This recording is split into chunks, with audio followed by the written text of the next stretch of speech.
हरिओम। कर्मकांड बाय आनंद पाठक में आप सभी का मैं स्वागत करता हूं और ओम नमो नारायण सबको।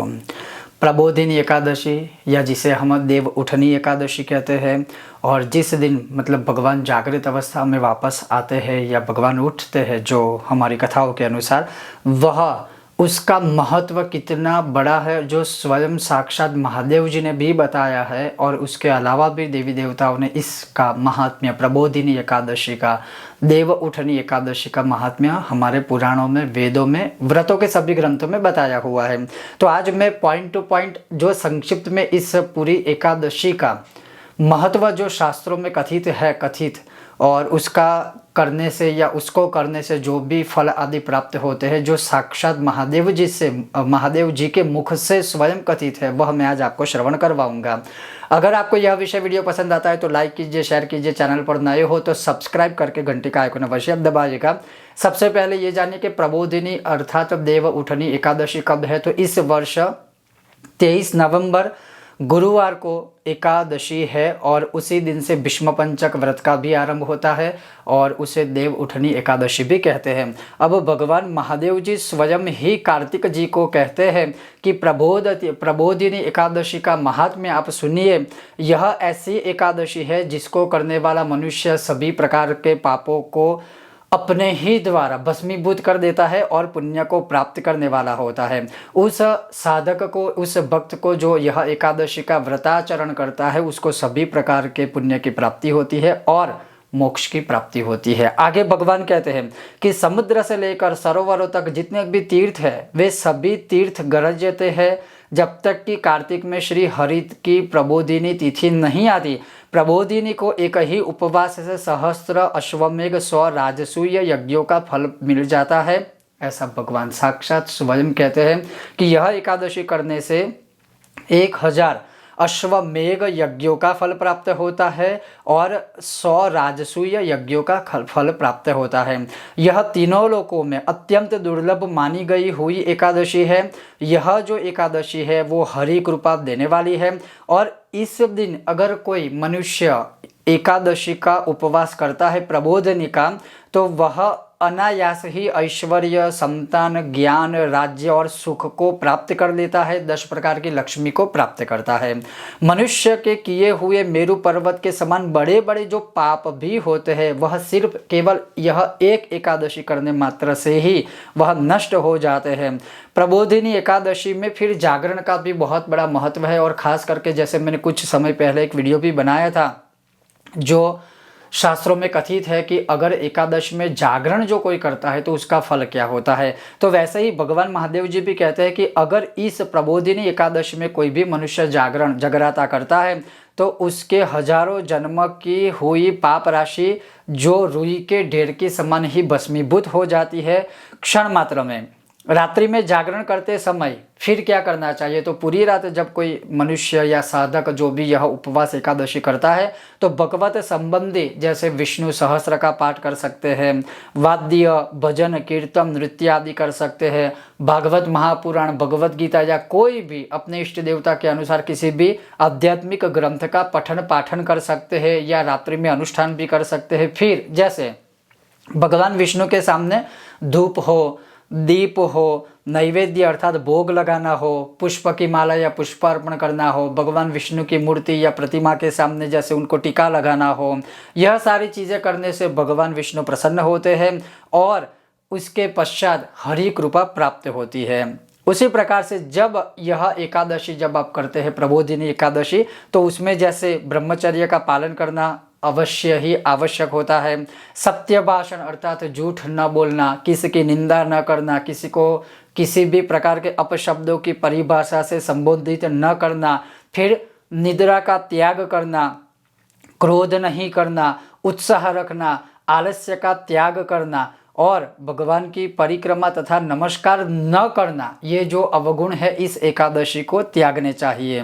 उसी प्रकार से जो कोई भी मनुष्य इस प्रकार से एकाग्रचित्त होकर भगवद भक्ति में लीन होकर एकादशी में जागरण करके, जैसे मैंने शुरुआत में बताया कि विष्णु सहस्त्र का पाठ हो, वैदिक पुरुष सूक्तम का पाठ हो, या फिर गजेंद्र मोक्ष का पाठ हो, स्तोत्र का पाठ हो, या फिर ओम नमो नारायणाय अष्टाक्षर मंत्र साधना हो, जो इस पाठ या मंत्र की पूरी रात तक आराधना या जितने भी समय तक हो सके उतने वो कोई भी पाठ स्तोत्र कवच आदि का पाठ करता है, जैसे नारायण कवच आदि, तो भगवान कहते हैं उसका पुनर्जन्म नहीं होता। उसके कुल में जो सैकड़ों हजारों पुरुष उत्पन्न हो चुके हैं वे सभी विष्णु धाम को प्राप्त होते हैं। अतः एकादशी को जागरण अवश्य करनी चाहिए। जो इस रात्रि में पिछले पहर में भगवान के सामने स्तोत्रगान करता है वह अपने पितरों के साथ श्वेत द्वीप में निवास करता है। जो कोई मनुष्य इस कार्तिक शुक्ल पक्ष में एकादशी का व्रत पूर्ण करके प्रातःकाल सुंदर कलश दान करता है वह श्री हरि के परम धाम को प्राप्त करता है। तो ये भगवान के शब्दशः जो कथन है, कार्तिक जी को इस एकादशी का महात्म्य श्रवण करवाया था, वही मैंने आपको श्रवण करवाया। अब इसकी संक्षिप्त अगर विधि जैसे मैं कहूँ तो पहले भी मैंने इस व्रत के ऊपर विषय वीडियो बनाया था कि जैसे अगर आप यह एकादशी का व्रत करने वाले हैं तो दशमी तिथि से ही जैसे सात्विक भोजन करें, कोई भी तामसिक आहार न ले। दशमी की रात्रि को ही ब्रह्मचर्य का पालन करें, भूमि शयन का प्रयत्न कीजिए। और भूमि शयन में मतलब कुछ बिछा के आप सो सकते हैं।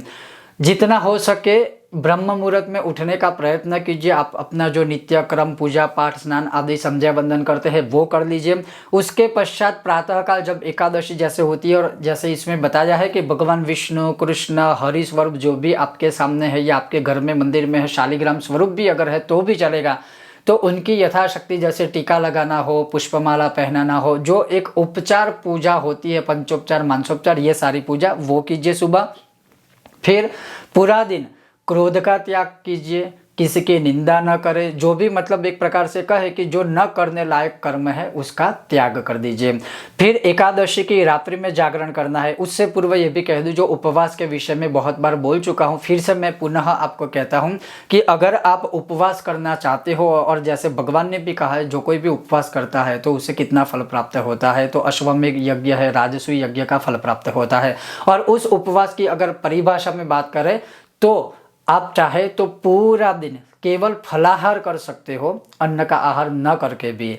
आप अगर चाहे तो एक समय अन्न का आहार करें और एक समय फलाहार करें। चाहे वो अगर आप प्रातः काल अर्थात मध्याह्न काल में आहार लेते हो भोजन का, तो फिर शाम को फलाहार कीजिए। शाम को फलाहार करते हैं तो दिन में आप भोजन का आहार लीजिए। अवश्य ही जो तामसिक चीज़ें होती है उपवास में उसका त्याग करना चाहिए।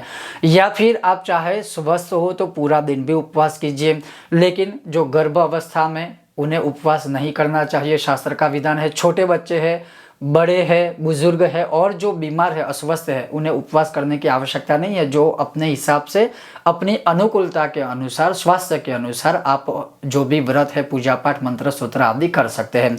पूरी रात जगराता करके जैसे भगवान ने कहा है वैसे ही जितना भी हो सके उतनी जगराता या जागरण करने का प्रयत्न करें। और जो भी जैसे पाठ आदि मैंने बताया वो आप कर सकते हो।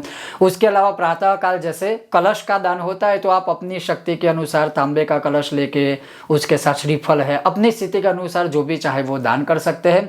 और द्वादशी तिथि में प्रातःकाल आप नित्य पूजा पाठ आदि जो भी अपना करते हैं वो कर लेने के बाद फिर अपनी स्थिति के अनुसार कुछ भी, चाहे वो अन्न का दान हो, वस्त्र का दान हो, ताम्र का दान हो, जो भी आप करना चाहे वो किसी विद्वान या जरूरतमंद ब्राह्मण को कर सकते हैं। ये हुई इस प्रबोधिनी एकादशी का संक्षिप्त महात्म्य कथन जो साक्षात शिव जी ने कार्तिकेय भगवान को श्रवण करवाया था। अब भगवान को जगाने की जो एक पूरी विधि होती है या भीष्म पंचक व्रत आदि है, उसके लिए आप बने रहिए और देखते रहिए कर्मकांड बाय आनंद पाठक। ये था आज का विषय और वीडियो। अगर आपको यह विषय वीडियो पसंद आया हो तो लाइक कीजिएगा, शेयर कीजिएगा। चैनल पर नए हो तो सब्सक्राइब करके घंटे का चिन्ह दबाइएगा। बहुत जल्द मिलते हैं नए विषय और वीडियो के साथ। ओम गणेश हर हर महादेव, ओम नमो नारायणाय।